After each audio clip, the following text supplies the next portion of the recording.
2023 में विधानसभा चुनाव छत्तीसगढ़ में होने जा रहे हैं। भारतीय जनता पार्टी का सीएम चेहरा कौन है? किसके नेतृत्व में भारतीय जनता पार्टी यहाँ विधानसभा चुनाव लड़ी? कहीं ऐसा तो नहीं उत्तर विधानसभा में भी नए चेहरे का प्रयोग किया जाएगा? आप क्या सोचते हैं इस पर? रायपुर शहर में यातायात व्यवस्था काफी जर्जर है और खासकर उत्तर विधानसभा क्षेत्र में सब ट्रैफिक से घंटों जाम रहता है। इन सब मुद्दों को लेकर भारतीय जनता पार्टी आंदोलन नहीं करती है, इसका क्या कारण? वर्तमान में प्रदेश में कांग्रेस की भूपेश बघेल की सरकार काम कर रही है और स्थानीयवाद छत्तीसगढ़ियावाद काफी हावी है। इससे भारतीय जनता पार्टी कैसे निपटेगी? कानून व्यवस्था पर आप क्या कहेंगे? आपको रायपुर उत्तर से अगर भारतीय जनता पार्टी प्रत्याशी बना देती है, भारतीय जनता पार्टी के कार्यकर्ता के साथ साथ क्या उत्कल समाज के लोगों का समर्थन मिलेगा?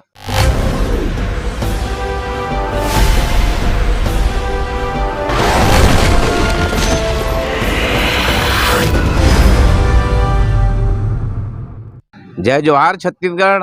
आप लोग देख रहे हैं न्यूज़ 72। मैं हूं हरिबंधु नायक। न्यूज़ 72 की टीम आज उत्तर विधानसभा क्षेत्र के शंकर नगर चौपाटी क्षेत्र में आई है, जहां पर भारतीय जनता पार्टी के दावेदार उत्तर विधानसभा क्षेत्र के दावेदार यहां किशोर महानंद जी से खास मुलाकात, चुनावी चर्चा करने के लिए उपस्थित हुए। किशोर महानंद जी, न्यूज़ 72 में आपका बहुत बहुत स्वागत है। बहुत बहुत धन्यवाद।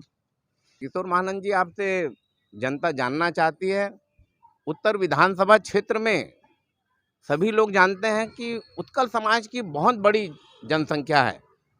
कितनी है जनसंख्या, आप थोड़ा बताएं। जनसंख्या लगभग 60 से 70 हजार के आसपास है और उसमें मतदाता 40,000 है। उत्कल समाज का पूरा उत्तर विधानसभा में बाहुलता है और झुग्गी बस्ती में, पूरा श्रम बस्ती में ये निवासरत रहते हैं और 100% ये मतदाता है।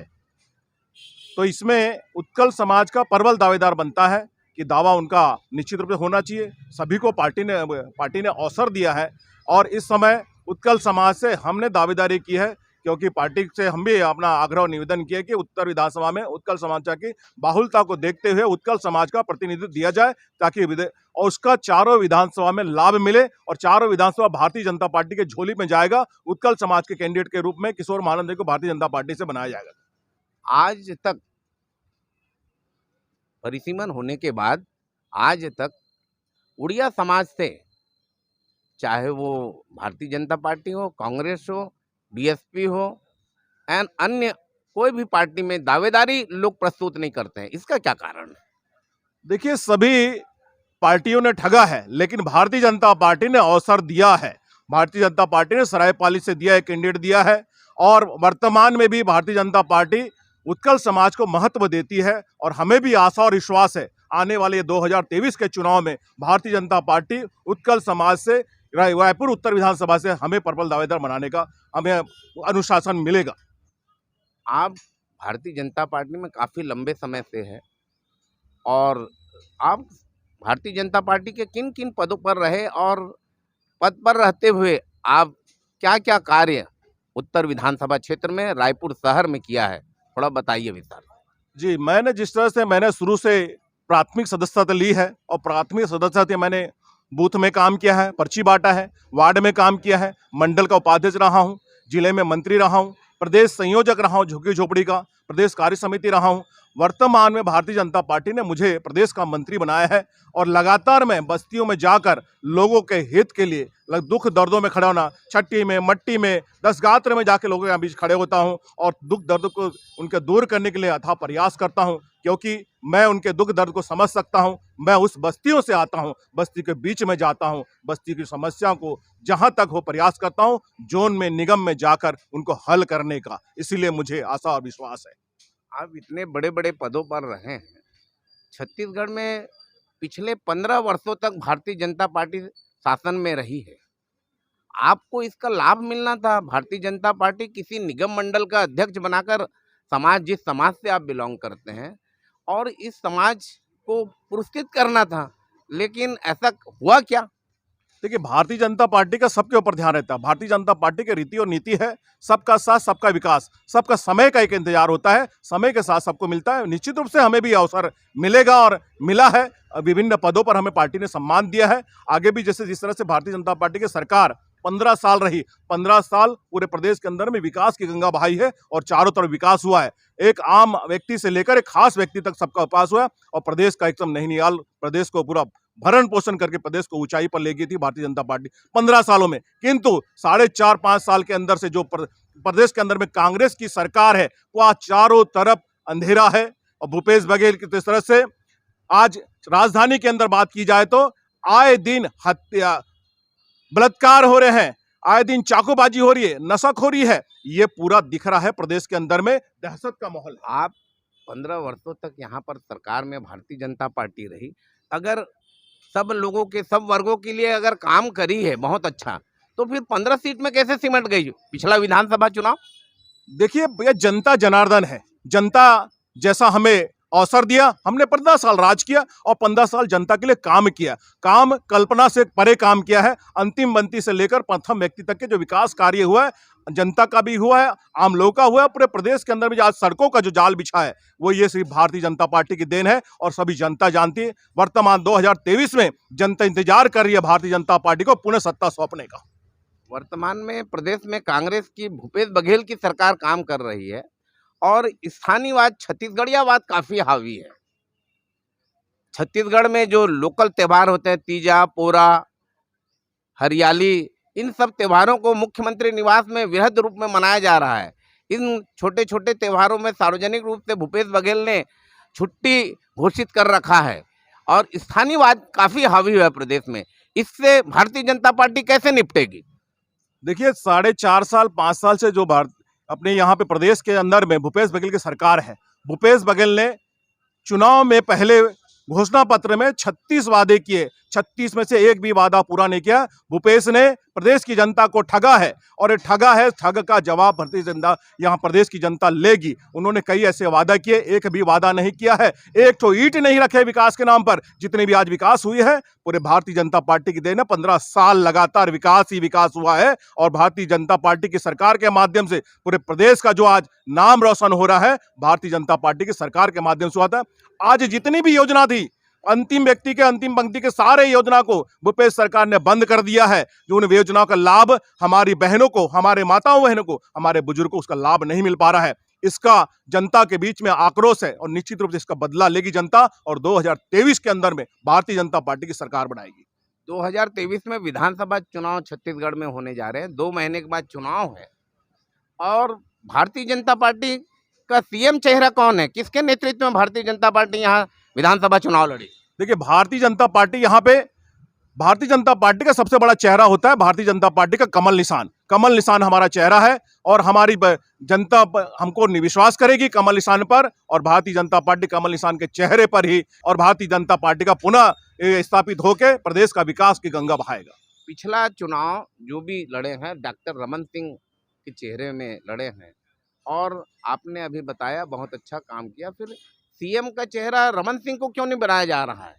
देखिए भारतीय जनता पार्टी का शीर्षक नेतृत्व का अपना एक निर्णय होता है। भारतीय जनता पार्टी में हमारे शीर्षक नेतृत्व है, जो निर्णय करती है वो सर्वमान्य होता है। निश्चित रूप से भारतीय जनता पार्टी में 15 साल डॉक्टर रमन सिंह जी रहे और विकास की गंगा बहाई है, चारों तरफ विकास हुआ है। चारों तरफ ऐसा कौन सा क्षेत्र है जहां विकास छूटा है? चारों तरफ विकास ही विकास हुआ है। आज अगर प्रदेश के अंदर में प्रधानमंत्री आवास की बात करते हैं, प्रधानमंत्री आवास से पिछड़ा क्यों है? क्योंकि ये सरकार नहीं चाहती है उन गरीब व्यक्ति का, गरीब झुग्गी झोपड़ी में रहने वाले व्यक्ति का मकान बने। उन मकान का लाखों करोड़ों रुपए पैसा आया है, लेकिन भूपेश सरकार पैसा नहीं दे रही है और वो गरीब का मकान नहीं बन पा रहा है। इस तरह से प्रदेश की जनता प्रताड़ित है। पूरा प्रदेश के अंदर में नशाखोर हो गया, चारों ओर नशाखोर, भ्रष्टाचार, शराब के नाम पे धोखा। गंगा जल हाथ में लेकर भूपेश बघेल ने कसम खाई थी कि जिस दिन मेरी सरकार बनेगी उस दिन 10 दिन के अंदर में हम शराब बंद कर देंगे, लेकिन शराब बंद नहीं किया। कोरोना काल में प्रधानमंत्री जी ने दवा दी और भूपेश बघेल घर घर दारू पहुंचा रहे थे। ये काम किया भूपेश बघेल जी ने, उसका जनता पूरा जवाब लेगी और हिसाब किताब के साथ में उनको जवाब देगी और भारतीय जनता पार्टी की सरकार बनाएगी।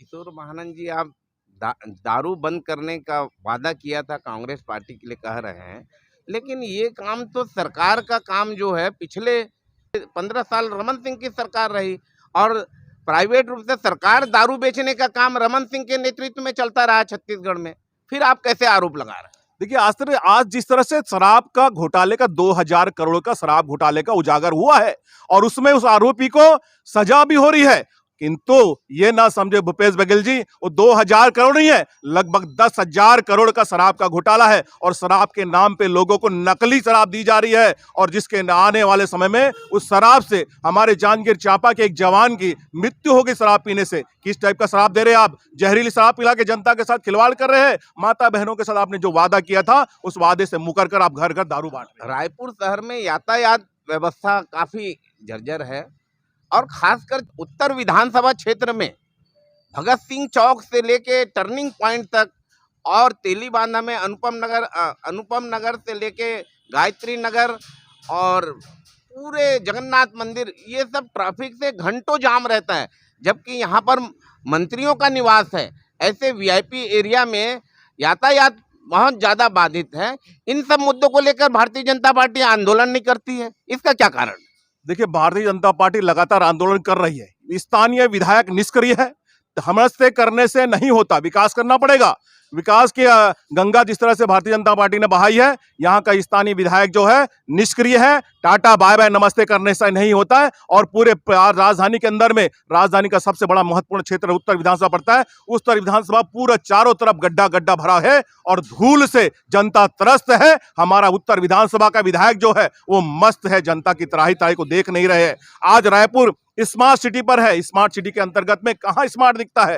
पूरा चारों तरफ धूल धूल बहरा हुआ है और गड्ढे गड्ढे भरे पड़े हैं। अमृत जल मिशन केंद्र सरकार की योजनाएं हैं। अमृत जल मिशन के तहत शहर को पूरा गड्ढा खोदा जा रहा है। इसका विरोध भारतीय जनता पार्टी नहीं करती है। यहाँ पर मरीन ड्राइव में चौपाटी का निर्माण किया जा रहा है।